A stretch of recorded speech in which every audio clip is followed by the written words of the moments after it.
오늘의 말씀 보도록 하겠습니다. 오늘의 말씀은 마가복음 13장 3절에서부터 13절 말씀입니다. 제가 가지고 있는 성경으로 신약성경 77쪽이 되겠습니다. 예수께서 감람산에서 성전을 마주 대하여 앉으셨을 때에 베드로와 야고보와 요한과 안드레가 조용히 묻되 우리에게 이르소서 어느 때에 이런 일이 있겠사오며 이 모든 일이 이루어지려 할 때에 무슨 징조가 있사오리이까?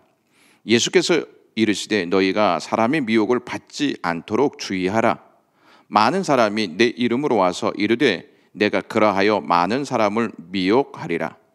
난리와 난리의 소문을 들을 때에 두려워하지 말라. 이러한 일이 있어야 하되 아직 끝은 아니니라.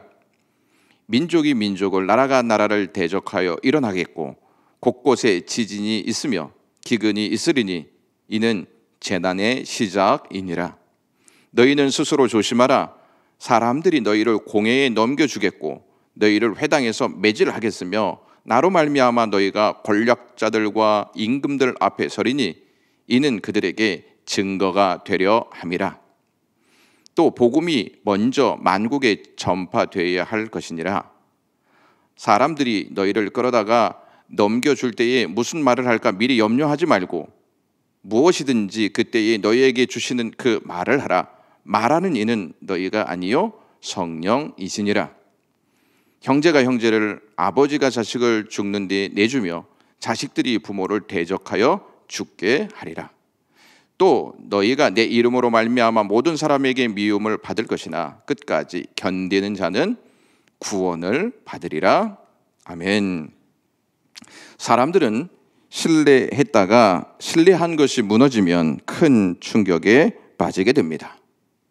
제자들이 예수님의 말씀을 듣고 큰 충격에 빠지게 되어지는데 그 충격은 성전이 멸망했다는 소식을 들었기 때문이었습니다. 성전이 멸망한 이유는 성전의 화려함과 웅장함 때문이 아니었습니다. 성전을 세운 목적과 성전을 관리하는 자들이 부패했기 때문이었습니다. 부패는 곧 하나님의 심판을 불러오게 되어 있습니다. 부패의 원인은 성경과 하나님의 능력에 대한 무지와 오해로 인한 것이다 하는 것을 성경을 통해서 발견할 수가 있습니다. 부패는 가치와 의미를 완전히 전락시켜 버립니다. 그러므로 종말을 맞는 우리 역시 성경과 하나님의 능력에 대한 무지와 오해로부터 벗어나야만 합니다. 그렇지 않으면 우리는 부패된 모습으로 어리석게 종말을 맞이하게 될 것입니다. 종말을 맞는 우리는 성경과 하나님의 능력에 대한 무지와 오해로 종말을 맞이해서는 안 되고 성경과 하나님의 능력에 입각하여 바르게 알고 종말을 맞이해야 합니다. 제자들은 예루살렘 성전이 무너질 것이라는 예수님의 말씀을 듣고 구체적으로 더 알고 싶어서 예수님께 4절에 이러한 질문을 합니다. 어느 때에 이러한 일들이 있겠사오며 무슨 일들이 이루어지려 할 때에 무슨 징조가 있사오리까 하는 질문이었습니다. 첫 번째는 때에 초점을 맞추고 있고 두 번째 질문은 이 모든 일과 관련이 있는 징조에 초점을 맞추고 있습니다. 즉 때와 징조에 관한 질문입니다. 예수님은 제자들에게 마지막 때에 일어날 징조를 구체적으로 말씀하십니다. 마지막 때에 일어날 징조를 구체적으로 말씀하셨다는 것은 마지막 때에 일어날 징조를 예수님이 다 알고 계시다는 사실입니다. 알지 못하셨다면 구체적으로 말씀하시지 못했을 것이고 추측으로 일관하셨을 것입니다. 예수님은 자신을 알파와 오메가로 계시하셨기에 시작과 끝을 다 알고 주관하시는 분이십니다. 예수님은 마지막 때 일어날 징조로 언급하신 첫 번째 말씀이 미혹의 역사입니다. 마지막이 가까울수록 더욱 기승을 부리는 것이 미혹의 역사입니다. 많은 분들이 왜 이렇게 이단이 많냐고 묻기도 합니다. 미혹의 영이 우리의 현실에서 왕성하게 활동하고 있기 때문에 이단이 번성하고 있는 것입니다. 미혹의 역사는 많은 사람이 많은 사람을 미혹하는 게 목표입니다. 미혹의 역사는 교묘하고 간교하게 사람들을 끌어당깁니다. 자석처럼 말입니다. 많은 사람이 다른 이름을 갖고 오는 것이 아니라 간교하게 내가 그라 하며 찾아옵니다. 내가 그다는 말은 구약에서 하나님이 자신을 지칭하시는 말이었습니다. 이사야 41장 4절 말씀 보시면 나 여호와라 처음에도 나요 나중 있을 자에게도 내가 곧 그니라 하는 말씀을 통해서 알 수 있습니다. 예수님은 요한복음 8장 58절에 너희가 만일 내가 그인 줄 믿지 아니하면 너희 죄 가운데에서 죽으리라 말씀하셨습니다. 마태복음 24장 5절에 많은 사람이 그리스도라 하여 많은 사람을 미혹하리라 이렇게 말씀하신 내용도 있습니다. 신천지의 이만희가 자신이 재림주라고 말하는 것과 똑같습니다. 왜 많은 이들이 예수님 이름으로 와서 예수님인 척 하는 것일까요? 그것은 단 하나의 이유 때문입니다. 많은 사람을 미혹하기 위해서 그렇게 행동하는 것입니다. 누구까지 미혹의 선을 뻗칠 것이라고 생각하십니까? 예수님께서 24절에 이렇게 말씀하십니다. 거짓 그리스도들과 거짓 선지자들이 일어나 큰 표적과 기사를 보여 할 수만 있으면 택하신 자들도 미혹하리라 이렇게 말씀하셨습니다. 택하신 자에게까지 미혹의 역사가 있겠다 이렇게 말씀하셨다는 것이죠. 그러므로 우리는 미혹되지 않도록 성경과 하나님의 능력을 오해해서는 안 됩니다. 우리는 끊임없이 성경과 하나님의 능력을 오해하고 있는 부분이 무엇이 있는지 찾고 말씀으로 그 내용을 파악하여서 말씀 앞에 정직히 서야 합니다. 그리고 택함 받은 자들이라고 안일하지 말고 우리 자신의 상태를 늘 성경을 통해 점검하면서 지금 내가 어떠한 상태인지를 성경을 통해서 볼 수 있어야 합니다. 이러한 노력이 있어야 합니다. 나는 다 아니까 괜찮겠지. 나는 절대 이단에게 안 넘어가 라고 호언장담하며 긴장하지 않고 배우지 않고 있다면 미혹될 소지가 다분합니다. 다 안다고 여기고 진리를 받아들이지 않았던 종교 지도자들을 한번 보시면 그들은 사탄의 도구가 되어 예수님을 배척하였습니다.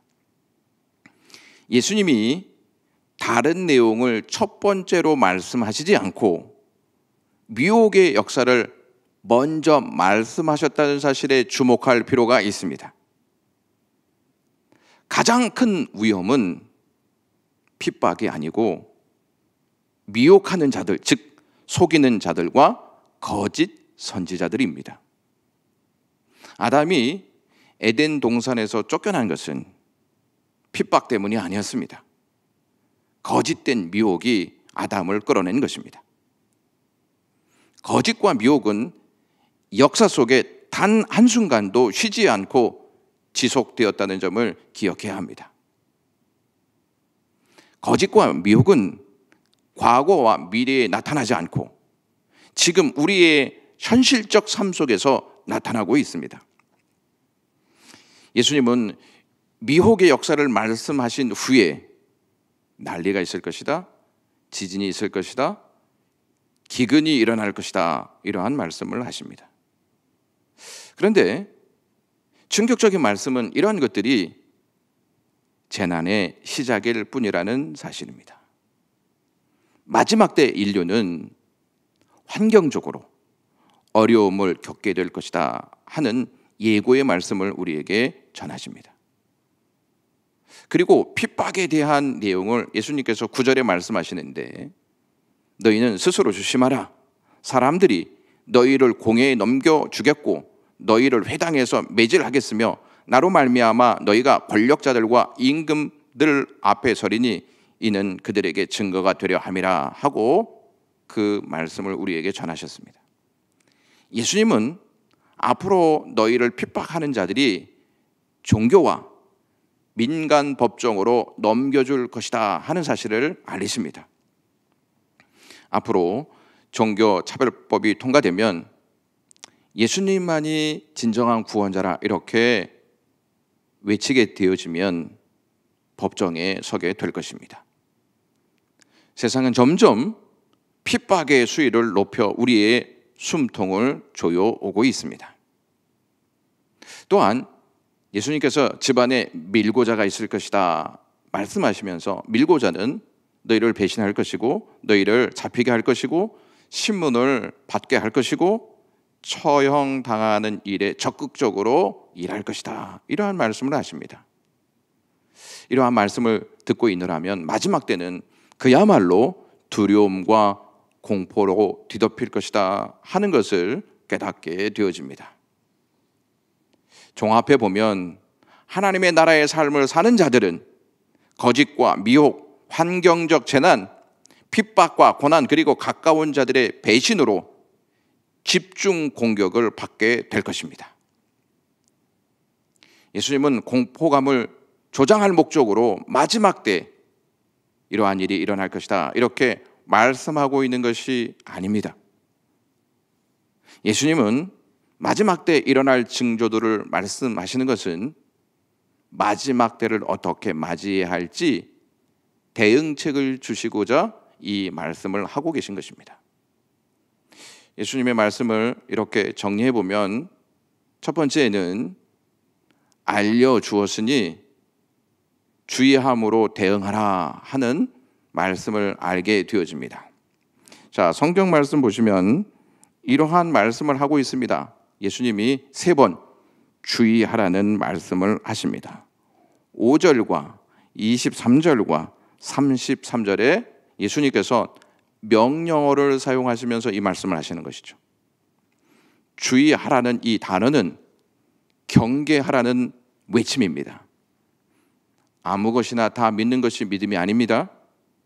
주님이 주신 말씀이 무엇인지를 분명히 깨닫고 경계하면서 들어야 믿음으로 승화되어집니다. 두 번째로 스스로 조심하라 이러한 대응책을 예수님께서 9절에 말씀하고 계십니다. 이 말씀은 정신을 차리고 있어야 한다는 뜻입니다. 속담에 호랑이 굴에 들어가도 정신만 차리면 산다는 말이 있습니다. 주님께서 주신 말씀으로 정신을 차리고 있어야 핍박과 고난을 이길 수 있는 힘이 생깁니다. 세 번째 대응책은 종말에도 하나님의 주권을 신뢰하라는 말씀을 예수님이 하십니다. 또 복음이 먼저 만국에 전파되어야 할 것이다 하는 말씀을 10절에서 예수님께서 하십니다. 핍박과 박해 가운데에도 복음은 세계적으로 널리 퍼져 막지 못하게 될 것이다. 증진이 있을 것이다. 이러한 말씀을 예수님께서 하십니다. 9절 하반절 말씀 보시면 너희가 권력자들과 임금들 앞에 서리니 이는 그들에게 증거가 되려 함이라 하는 말씀을 예수님께서 하십니다. 미혹, 재난, 핍박이 있어도 하나님의 뜻은 이루어지니 두려워하지 말라. 예수님께서 이렇게 말씀하십니다. 마지막으로 예수님께서는 염려하지 말라는 말씀을 11절에 하십니다. 왜 예수님께서 염려하지 말라고 말씀하시는지 아십니까? 성령께서 함께 하시고 우리를 도우시기 때문입니다. 우리 다 같이 11절 말씀을 읽도록 하겠습니다. 사람들이 너희를 끌어다가 넘겨줄 때에 무슨 말을 할까 미리 염려하지 말고 무엇이든지 그때 너희에게 주시는 그 말을 하라. 말하는 이는 너희가 아니요 성령이시니라. 성령께서 도우시는데 염려할 것이 무엇입니까? 예수님은 마지막에 일어날 징조를 말씀하시고 이러한 말씀을 남기십니다. 끝까지 견디는 자는 구원을 받으리라 하는 말씀입니다. 여기서 끝까지라는 말을 계속해서라는 말로 바꾸어서 이해하셔도 틀리지 않습니다. 그러니까 계속해서 견디는 자는 구원을 받으리라는 말씀입니다. 계속 무엇을 통해서 견딜 수 있다고 여러분은 생각하십니까? 예수님이 알려주신 말씀으로 우리는 충분히 견뎌낼 수 있습니다. 23절에 너희는 삼가라 내가 모든 일을 너희에게 미리 말하였노라 이렇게 예수님께서 말씀하셨습니다. 예수님이 모든 일을 우리에게 미리 알려주셨기에 우리는 미혹을 경계하고 재난이 있어도 두려워하지 말고 핍박 앞에서도 말씀을 통하여 정신을 차리고 복음이 만국에 전파될 사실을 신뢰하면서 성령께서 돕고 계시다는 믿음으로 계속 견뎌내는 삶, 이것이 그리스도인의 삶이고 이것이 종말을 맞이하는 우리의 자세가 되어야 합니다. 하나님의 나라는 산통을 겪고 있는 임산부의 모습과 많은 흡사한 모습을 갖게 되어집니다. 하나님의 나라는 산통을 겪고 잉태되는 생명과도 같습니다. 하나님 나라를 주신 예수 그리스도의 삶을 보면서 우리는 이 모습을 같이 생각해 볼 필요가 있습니다. 광야에서 예수님은 마귀에게 미혹을 받으셨습니다. 환경적으로 누울 곳조차 없었습니다. 기적을 보이셨는데도 예수님은 동네에서 쫓겨나셨습니다. 제자들에게는 배신을 당하셨고 또 300에 팔리시기까지 하셨습니다. 공회와 법정 앞에서 십자가 처형이 구형되었습니다. 사람들은 십자가 처형으로 기독교는 이제 다 끝났다 이렇게 여겼습니다. 그러나 그것은 그러니까 예수 그리스도의 고난은 부활을 낳는 산통이었습니다. 승리를 낳는 산통이었습니다. 이것은 마지막 때를 이기게 하는 능력이 됩니다. 마지막 때를 이길 수 있는 능력은 예수 그리스도의 삶을 통해서 깨달을 수 있고 마지막 때를 이길 수 있는 능력은 예수 그리스도의 삶을 통해 예수 그리스도께서 말씀하여 주신 그 말씀을 미리 깨닫고 그것을 순종할 때 그것이 우리에게 능력으로 나타납니다. 예수님의 삶이 곧 말세를 이기는 능력이 됩니다. 기도하겠습니다.